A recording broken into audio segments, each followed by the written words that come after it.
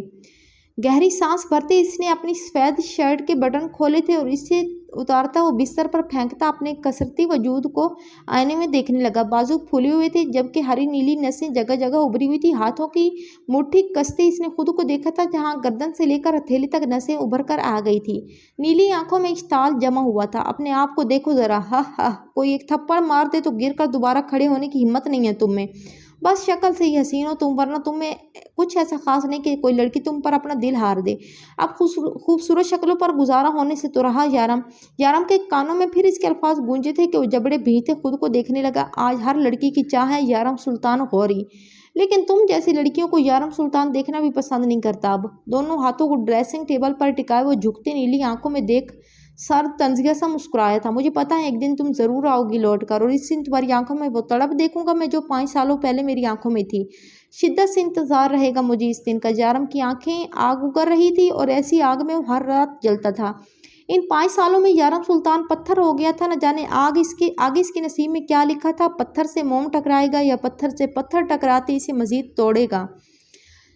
جہاں اسلام آباد جیسے شہر میں لوگ اپنی زندگیوں میں رنگ بھرنے میں لگے تھے، اس سے خوشحال کرنے میں لگے تھے، وہیں اسی شہر سے کچھ میل دور ایک چھوٹے سے گھر میں ایک ذات ساری رات روتے اپنے رب سے اپنے گناہوں کی معافی مانگتے روتی تھی، لیکن شاید اس کی زندگی میں ہی اس کی سزا کا تعین ہو چکا تھا، اور یہ سزا اس نے اپنے لیے خود چنی تھی۔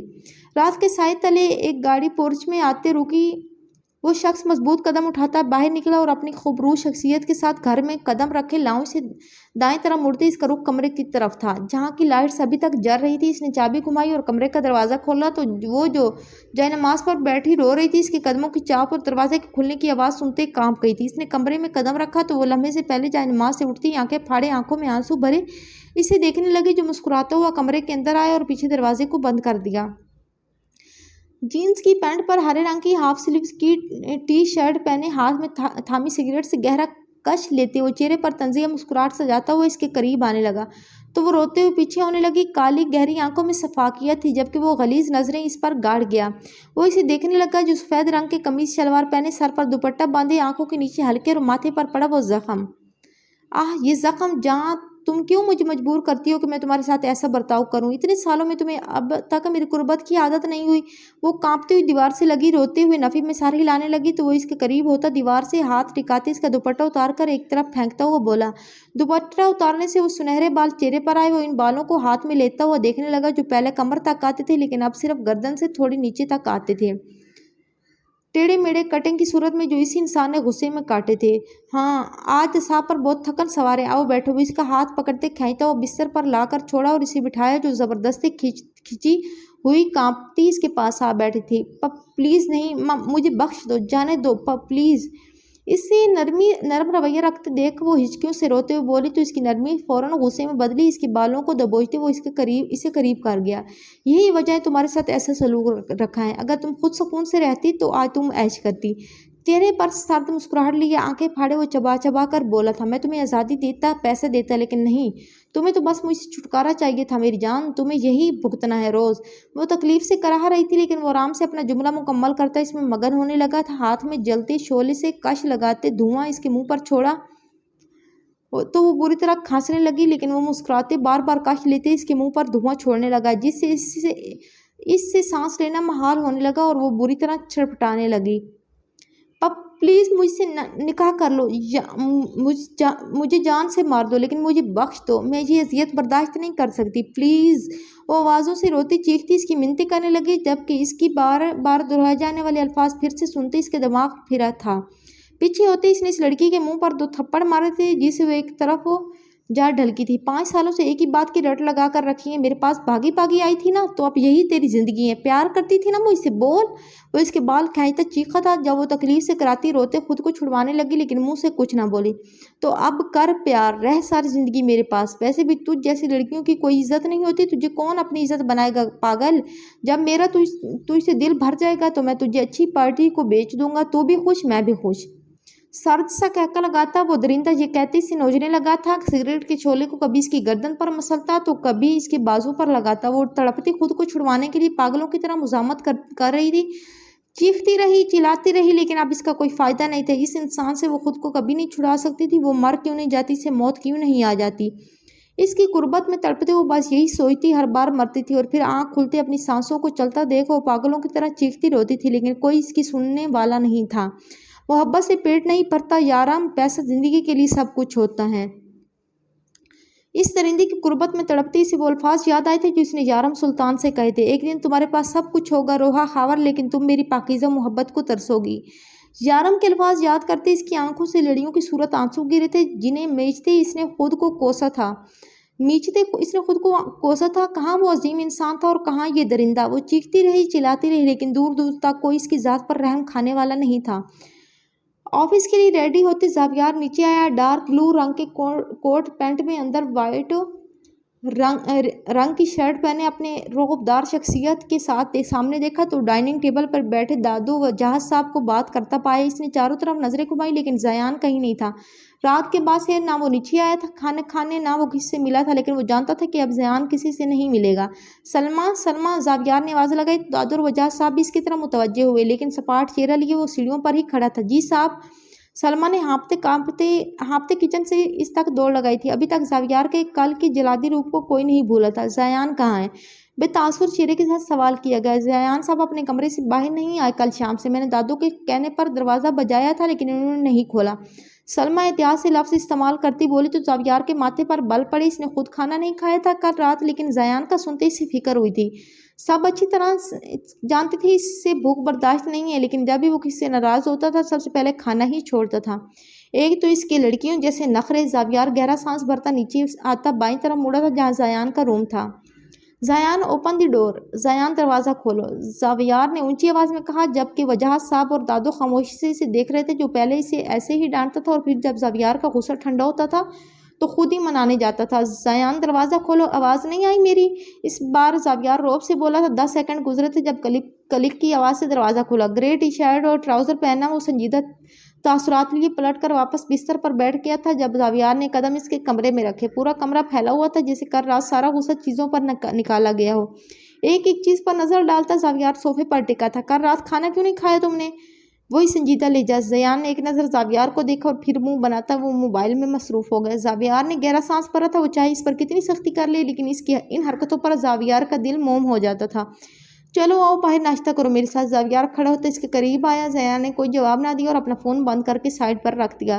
زاویار 1 منٹ تک کھڑے سے گھورتا رہا اور پھر اگلے ہی لمحے زیان کی چیخ گونج اٹھی تھی۔ زاویار اس کے دونوں ہاتھوں کو پکڑتا گھسیٹتا ہوا اسے باہر لے کر آ رہا تھا، جبکہ زیان چیختا اپنے ہاتھ چھڑوانے کی کوشش کر رہا تھا، جبکہ اپنی ٹانگیں وہ زمین پر مار رہا تھا، لیکن زاویار نے اسے نہ چھوڑا۔ دونوں کو دیکھ دادو اور وجاہت صاحب مسکرانے لگے، جب زاویار نے ڈائننگ تک گھسیٹ کر لاتا اس کا ہاتھ چھوڑا۔ زیان چیخ چیخ کر ہانپ چکا تھا جبکہ زاویار اب اپنے ہاتھ جھاڑتا اس کے سر پر کھڑا تھا۔ عزت راس نہیں ہے اصل میں اس گدھے کو، وجاہت صاحب نے زیان کو دیکھتے کہا جس کا چہرہ غصے سے سرخ ہو گیا تھا۔ اب اٹھو اور ناشتہ کرو ورنہ اگلے 2 دن تک تمہارا کھانا بند کر دوں گا، نہ باہر جانے دوں گا۔ زاویار نے اپنا کوٹ ٹھیک کرتے اسے آرڈر دیا تھا جبکہ اس کی ستم ظریفے پر ریان آنکھیں پھاڑتے اسے دیکھے گیا۔ دادو دیکھیں، آپ دیکھیں، یہ ایسا کرتے ہیں میرے ساتھ، مجھ سے اس گھر میں کوئی پیار نہیں کرتا، میں کسی کو اچھا نہیں لگتا، ایک کھانا آپ ہی کوئی پتہ نہیں میں کیسے پسند آ گیا، ورنہ آپ سب برے ہیں، کاش وہ میری سگی بہن ہوتی۔ زیان زور زور سے بڑبڑاتا دادو کے برابر کرسی پر بیٹھا ماتھے پر ڈالے شکایتی انداز میں بولا تھا کہ دادو کو اس پر بے ساختہ پیار آیا اور اسے سینے سے لگایا۔ نہیں میرے بچہ، تیری دادو بھی تو اس سے بہت پیار کرتی ہیں، دادو نے کہا جبکہ زاویار کے کان پھر اس نام پر کھڑے ہوئے تھے۔ کل رات بھی اس نے زیان کے منہ سے یہ نام سنا تھا اور ابھی پھر۔ یہ ہانم کون ہے؟ زاویار نے اس کی نوٹنکی اگنور کرتے پوچھا لیکن زیان نے اسے منہ بناتے جوس کا گلاس اٹھاتے منہ سے لگایا تھا۔ بیٹا ہانم وہی بچی ہے جس نے کل مجھے ایکسیڈنٹ سے بچایا تھا، بہت اچھی بچی ہیں، اگر کل وہ نہ ہوتی تو یہ پتہ نہیں کیا ہوتا۔